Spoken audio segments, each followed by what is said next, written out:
Overwatch 2 has been making a lot of headlines as of late, with plenty of players having tried out the beta and having shared their impressions. And those impressions so far are fairly mixed. There are changes to Overwatch 2 from Overwatch 1. Some people seem to like the changes, others not so much. But there's also a general agreement that Overwatch 2 so far doesn't feel like a huge enough step forward from Overwatch 1 to really justify the 2 moniker, to justify it as a full-fledged sequel. It feels more like what Fortnite did with Fortnite Chapter 2, where it wasn't like the sequel to Fortnite, it was just like the next phase of Fortnite. Maybe doing something like that would have gone down better. But by labeling it Overwatch 2, I feel like this game is setting up expectations that Overwatch 2 will simply not live up to, as it's more like an update to Overwatch 1 rather than a full-fledged sequel. Though there are differences between 1 and 2, some of which are substantial. One of the biggest changes is the 5-on-5 gameplay instead of the 6-on-6, whereas before it was that 2-2-2 composition between support, DPS, and tank. Now, one of the roles has been halved. You can only have 1 tank in a team composition, and this was done as a means to de-shieldify the game, if you will. So much of Overwatch 1's meta is like throwing a bunch of shields around, and whether people like this 5-on-5 change or not is also kind of mixed. Some people really seem to be enjoying it, others are saying it only exacerbates issues that were present in Overwatch 1, and I'll get to that in a bit. Overwatch 2 does feature 1 new game mode called Push, and then beyond that, you've got the introduction of 1 new hero, Sojourn. Doomfist is a tank now, Bastion and Orisa reworked, so on and so forth. These are not insubstantial additions, but is it a full sequel's worth of additions for the multiplayer component? Many, I think, disagree that that's the case. Here's a Washington Post article that more briefly summarizes what's actually new to Overwatch 2. 1 hero, a few maps, and a new game mode called Push. But this article also makes the point that looking at what Overwatch 2 actually adds, looking at the totality of it all, you might find yourself disappointed, highlighting plenty of people on social media and whatnot who have been expressing that sentiment. One particular YouTuber who was highlighted was Video Game Donkey, who called the beta a minor patch to an abandoned game. I'll get to that in a bit. But on the other side of the fence with a more positive sentiment is Jonathan Reinforced Larson, a commentator for the league, who said this is a great direction to take and build upon, and basically said if Blizzard can deliver what they've said they'd deliver on, then maybe this can head in a positive direction. If Blizzard can keep their promises and release more content, make it a live service game, I think we're in a real good spot as a franchise. Though the question isn't, is Overwatch headed in a good direction ultimately? It's, does it justify the 2 moniker, and does it justify promoting itself as a full-fledged sequel?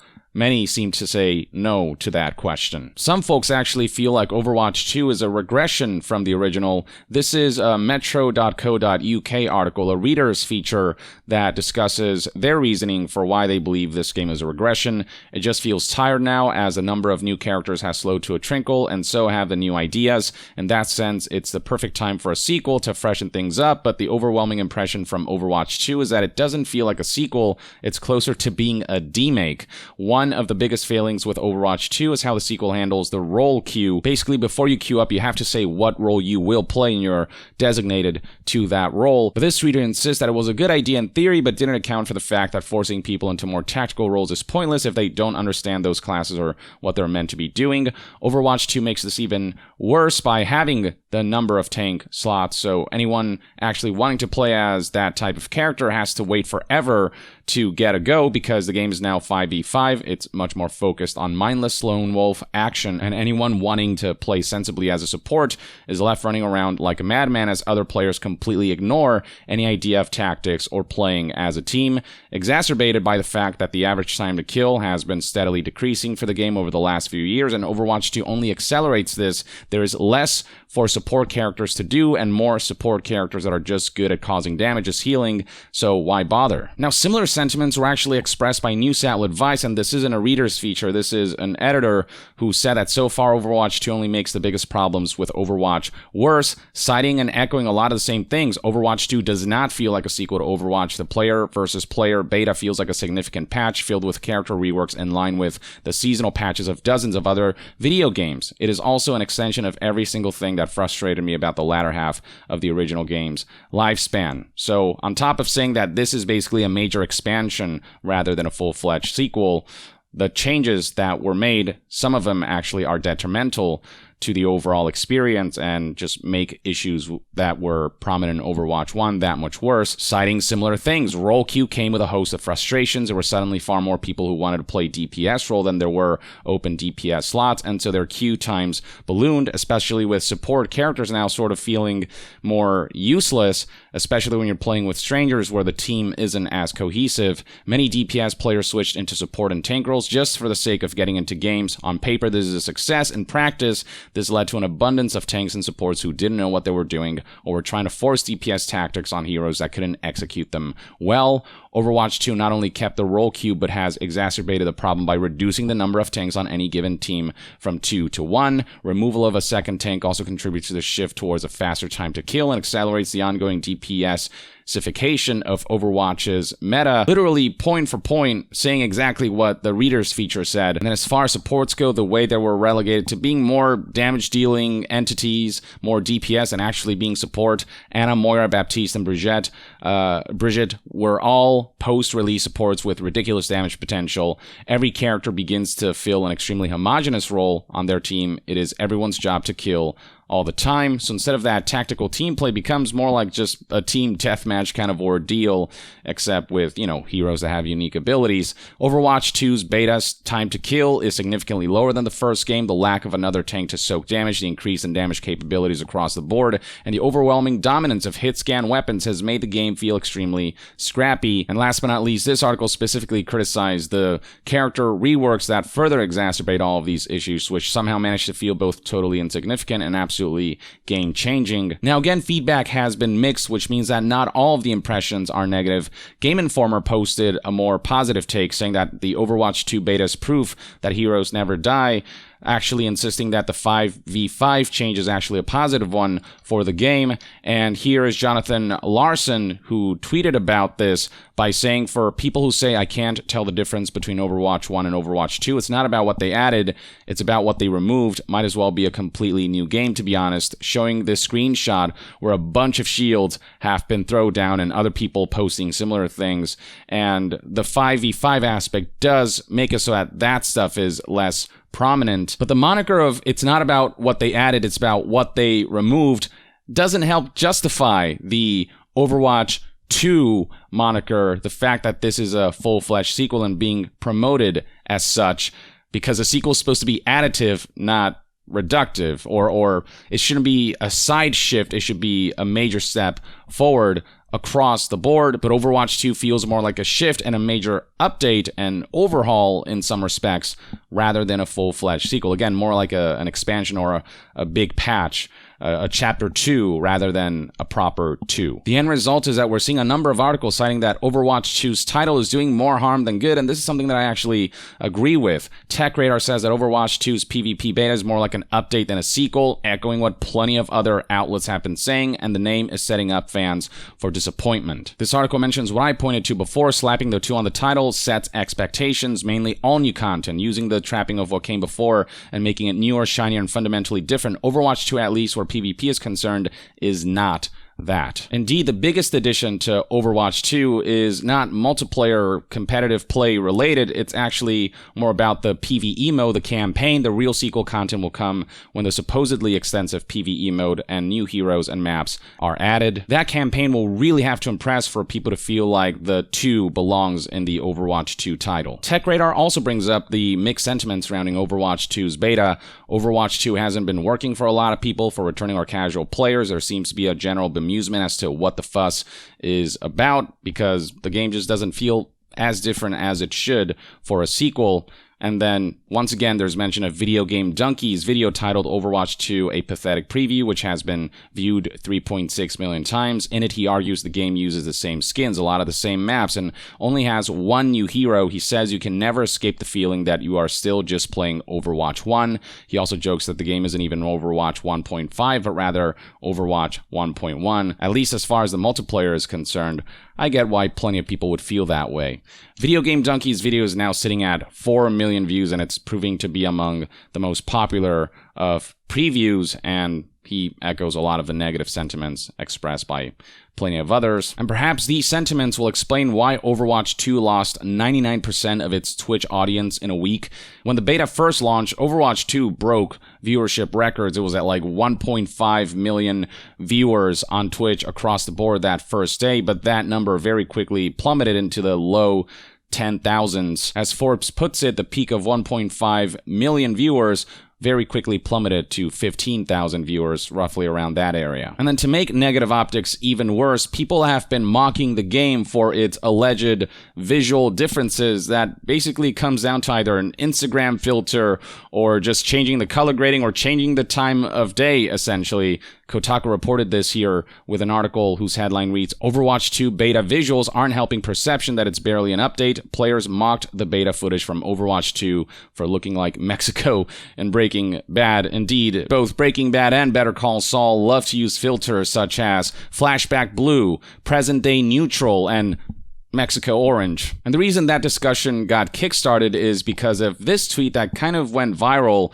Nairi x Nairi posted Overwatch 2 new map lighting comparison, and calling it new is a bit of an overstatement. It's more of an adjustment, really. You'll see what is meant by this. So here we can see some maps from Overwatch 1 in Overwatch 2, and as far as Ilios goes, the difference is the Mexican orange filter, same with Dorado, I guess, or more of a time of day shift.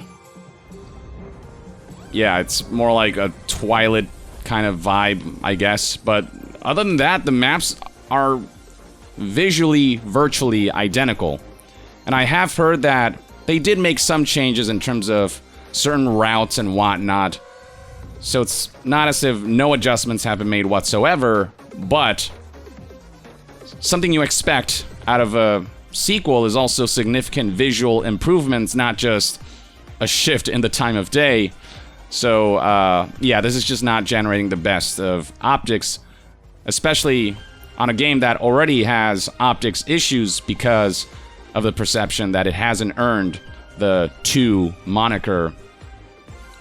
It hasn't justified being promoted as a full-fledged sequel when it really doesn't feel that way. The responses to this tweet are pretty scathing. Here's one of the top comments that reads, imagine being a multi-billion-dollar corporation and the sequel to one of your most successful games ever is literally the same game but with blown-out contrast and blinding bloom, referring to changes made to Oasis. You've got people posting memes involving Breaking Bad and changing the color grading and whatnot. The same game, too. I mean, people are just completely mocking this game, dissing it. The internet is kind of tearing it apart. At least this aspect of the game, the visuals not really being all that different. In the quote tweets, you'll find plenty of people slamming this aspect of Overwatch 2. Here is Moose, who posted this image, Krusty Krab 1, Krusty Krab 2. Basically identical, but with a 2 attached to it. We got a Twitch streamer here going by the name Colin, or Introspective, who posted this image. In 1999, Japan redesigned its flag from a darker shade of red to a lighter shade of red. We have El Fran, who posted the following Spanish post. Se llama Overwatch 2 porque es el mismo juego pero a las 2 de la tarde, which translates to it's called Overwatch 2 because it's the same game but taking place at 2 in the afternoon. Other people making similar jokes, like Bonnie here, who said Overwatch 2 takes place 6 hours after Overwatch 1. And then some viral posts are just being very straight and genuinely confused about Overwatch 2. 9Volt here tweeted, is Overwatch 2 a new game or just an update to the original? I still don't understand. Games industry analyst Daniel Ahmad responded with, all the orange is blue now and all of the blue is orange. Reporter Imran Khan said, you know how the Wii U was a new console, but they revealed it showing games that were just Wii games, and then when they did finally show new things, they were not that impressive. Honestly, that's actually an apt comparison to the perception surrounding Overwatch 2. Here are a few more for good measure. Twitter user Boy tweeted, $70 for an Instagram filter may be a new low for gaming. Here is Frost, who tweeted they put the Mexico filter on and said it's a new game, LMFAO. And finally, here we have Chris Raygun. They literally just moved the sun slightly and called it new content. I do think it's erroneous to say that there's no difference whatsoever. Maps layouts have changed enough that it will influence the gameplay and the tactics surrounding each map and all of that. But again, it's not an Overwatch 2 level of difference. It's an Overwatch 1.1 to 1.5 level of difference. And as more time passes, it feels like Blizzard is struggling more and more to justify why they promoted this as a full-fledged sequel when it really does not feel like that at all from a multiplayer standpoint, which is the main mode that a lot of people are going to be engaging in after they finish the PvE campaign. Though, because we have seen very little about the PvE campaign, I guess I'll kind of hold off judgment. That's the area where if Overwatch 2 doesn't deliver on at a level that makes it feel like a full-fledged experience, if it just ends up feeling like a mode that could have been slapped onto Overwatch 1 as a substantial content update, then yeah, criticism surrounding Overwatch 2 being labeled as a sequel will continue. People will continue to perceive the number 2 as not being justified, and that would not bode well for a game that's trying to compete with all of these other competitive live services out there. Overwatch 2 just doesn't feel as new and shiny as Overwatch 1 did. That made a huge splash in the, live service, online multiplayer competitive play scene. Overwatch 2's drop is feeling like more of a whimper currently for a lot of people, but it is still in beta, and this is going to go on for a while, and again, we haven't seen much of PvE, so who knows, maybe perception can change down the line. For now, though, yeah, optics are, I think, understandably mixed, and Blizzard needs to, I think, do a better job of promoting and justifying Overwatch 2 if there are elements to justify that number. So far, it doesn't seem like it, but I guess as time passes, we'll see if they manage to turn things around in terms of optics. So far, it's not looking super likely, but, who am I to say?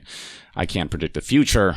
But until we learn more about Overwatch 2, let me know in the comments below what your experience has been like with either viewing gameplay of the game or playing the game itself. Does this feel like an Overwatch 2 to you, or are you in agreement with this feeling more like an Overwatch 1.1 or 1.5 at best? Share your thoughts in the comments below, and to be further updated on all things gaming news, reviews, and discussions, stay tuned right here on Young Yeah. I'll see you guys next time. Young out.